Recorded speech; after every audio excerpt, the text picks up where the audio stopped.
राधे राधे दोस्तों, आइए श्रीमद् भगवद गीता के 9वें अध्याय को सुनते हैं। मंगलकारी देव तुम, मंगल करो गणेश, जगवंदन तुम्हारे करे, काटो सबके कलेश। महादेव जी कहते हैं, पार्वती अब मैं आदर पूर्वक 9वें अध्याय के महात्म्य का वर्णन करूंगा। तुम स्थिर होकर सुनो। नर्मदा के तट पर महिष्मती नाम की एक नगरी है। वहाँ माधव नाम के एक ब्राह्मण रहते थे जो वेद वेदांगों के तत्वज्ञ और समय समय पर आने वाले अतिथियों के प्रेमी थे। उन्होंने विद्या के द्वारा बहुत धन कमाकर एक महान यज्ञ का अनुष्ठान आरंभ किया।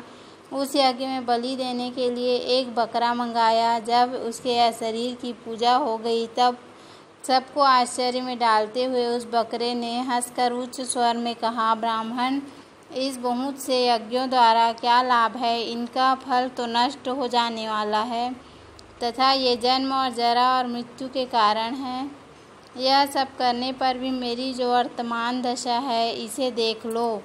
बकरे के इस अत्यंत कौतूहल जनक वचन को सुनकर यज्ञ मंडल में रहने वाले सभी लोग बहुत ही विस्मित हुए। तब वे यजमान ब्राह्मण हाथ जोड़कर अपलक नेत्रों से देखते हुए बकरे को प्रणाम करके श्रद्धा और आदर के साथ पूछने लगे। ब्राह्मण बोले, आप किस जाति के थे? आपका स्वभाव और आचरण कैसा था तथा किस कर्म से आपको बकरे की योनि प्राप्त हुई? यह सब मुझे बताइए। बकरा बोला, ब्राह्मण, मैं पूर्व जन्म में ब्राह्मणों के अत्यंत निर्मल कुल में उत्पन्न हुआ था। समस्त यज्ञों का अनुष्ठान करने वाला और वेद विद्या में प्रवीण था।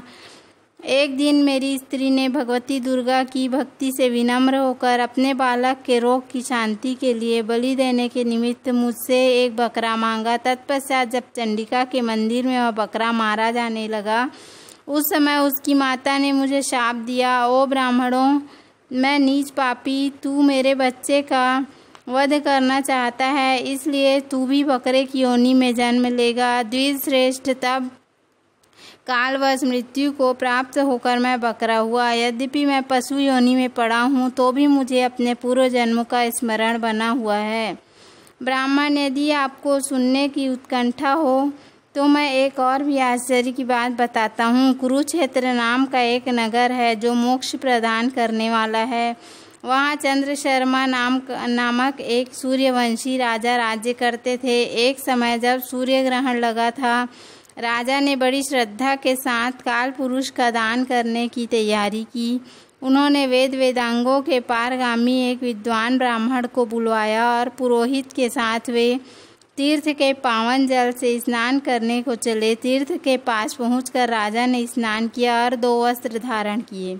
फिर पवित्र एवं प्रसन्न चित्त होकर उन्होंने श्वेत चंदन लगाया और बगल में खड़े हुए पुरोहित का हाथ पकड़कर तत्काल कालोचित मनुष्यों से घिरे हुए अपने स्थान पर लौट आए। आने पर राजा ने यथोचित विधि से भक्तिपूर्वक ब्राह्मण को काल पुरुष का दान किया।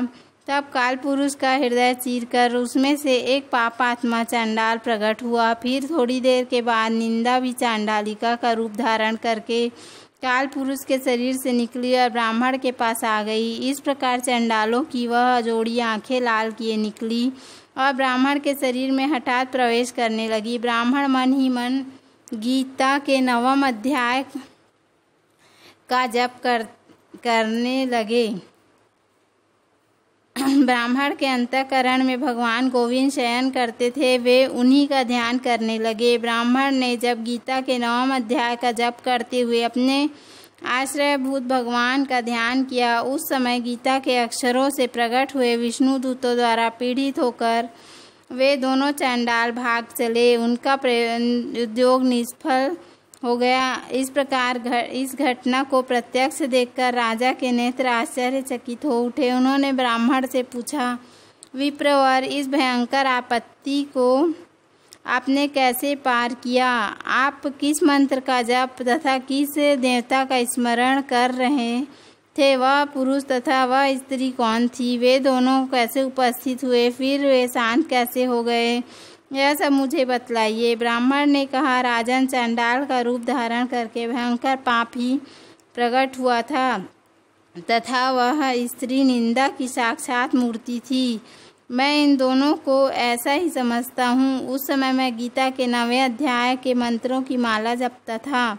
उसी का महात्म्य है कि सारा संकट दूर हो गया। महीपते, मैं नित्य ही गीता के 9वें अध्याय का जप करता हूँ। उसी के प्रभाव से प्रतिग्रह जनित आपत्तियों के पार हो सका हूँ।